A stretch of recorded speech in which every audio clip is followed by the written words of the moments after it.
ಸುಖ ನನಗೆ ಸಿಕ್ತಿಲ್ಲ ಅಂತ ಯಾಕೆ ಹೊಟ್ಟೆ ಕಿತ್ಕೊಳ್ತಾ ಇದೆಯಾ? ನಿನಗೂ ನನ್ನ ಮೇಲೆ ಇಷ್ಟ ಇತ್ತು ಹೇಳು, ನಿನ್ನನ್ನು ನನ್ನ ಹೃದಯ ನಾಳವರೆ ಅಂಕೆಯಲ್ಲಿ ಇಟ್ಕೊತೀನಿ.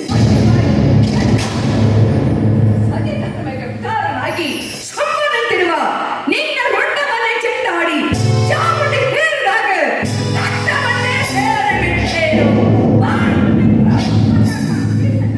ಅವರಿಗಾಗಿ ಅಲ್ಲಿದ್ರು ಈ ನಿನ್ನ ತಂದೆ ದಲಿತ ನೀನು ಏನು ಕಡಿಮೆ ಆಗಿದೆ ಅಂತ ಇಂಥ ಹೀನಗಾರಿಕೆ ಮನಸ್ಸು ಮಾಡಿದೆ. ಬಂಗಾರದ ಪತಿ, ಇವರೆಲ್ಲ ಅತ್ತೆ, ಇವನ್ನೆಲ್ಲ ಇಟ್ಕೊಂಡು ನೀನು ಯಾಕೆ ಬಂದು ಇಂಥ ಹೊಲಸ್ಪತಿ ಎಲ್ಲವೋ ಚಾಟಾಲ. ಇನ್ನೊಂದು ಸಲ ಇಂಥ ಹೀನ